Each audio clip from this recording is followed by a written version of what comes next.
What's going on, guys? Greek Freak here, and in this video we're going to be talking about the Houston Rockets as far as their complete offseason that's went by so far and what my thoughts are of what they're going to be able to be capable of next year.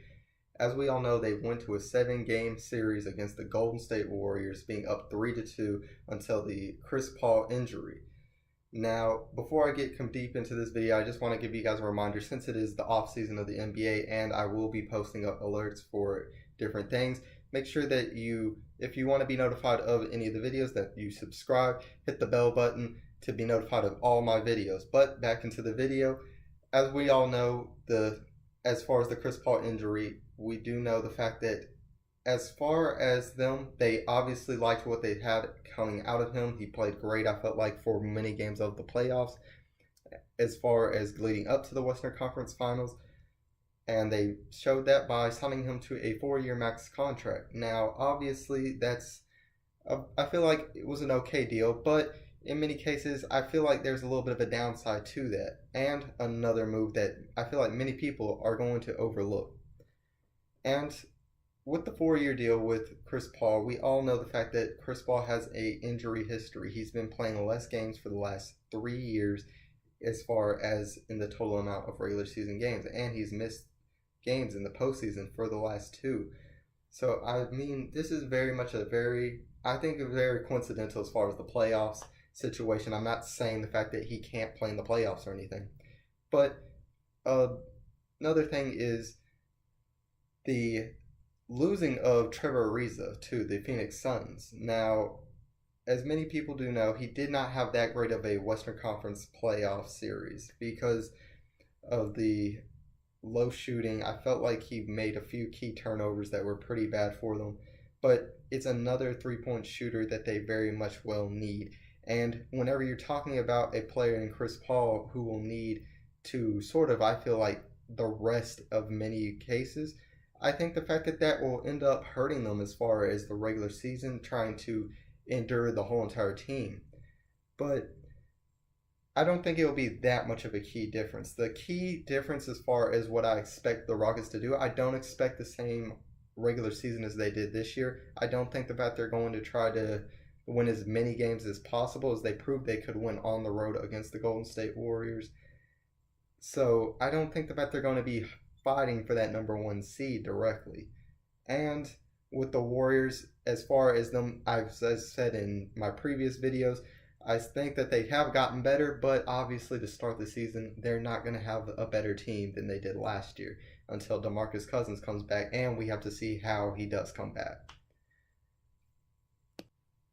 One thing that I feel like many people overlooked in many cases is the Game 5 against the Golden State Warriors.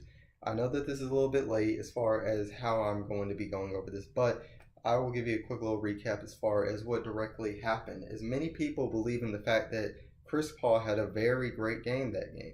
I don't believe he had a great game in that Game 5. He shot 6 for 19 and had only 6 assists. Now, granted, no turnovers, but he did not shoot very well from the field. And believe it or not, I felt like that was probably the worst game that the Rockets played that they actually ended up winning. With that, I felt like him, James Harden, and Eric Gordon all played bad, but were able to manage out a win in that entire game. I felt like all of them shot below 50% from the field, and many of them, including Chris Paul, shooting under 40% in James Harden and Chris Paul.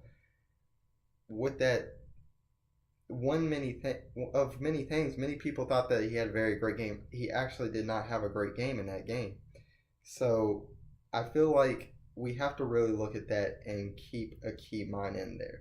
That they really didn't play too well. I felt like really the Warriors struggled more than anything. And the key thing for the Rockets is to be able to manage off and make sure that they can make them work in order to affect their offense. Now, if Boogie Cousins is good for the year, I feel like they'll be able to counter-react their small lineup and be able to force them down into the post and wear down their team. So I feel like as far as the Houston Rockets, I feel like it's going to hurt them that they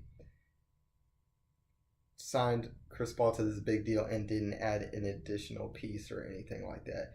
Now, I believe maybe if Capella steps up even to another level, I believe he stepped up to such a great level, a candidate for Defensive Player of the Year, I believe, and just he's going to have to be able to manage, hopefully, to see, once again, this is only an if, DeMarcus Cousins comes back to close to his form, as he was averaging 25 and 13. And this is the first NBA team to ever have 3 players to average 25 points per game on the same team from the previous year.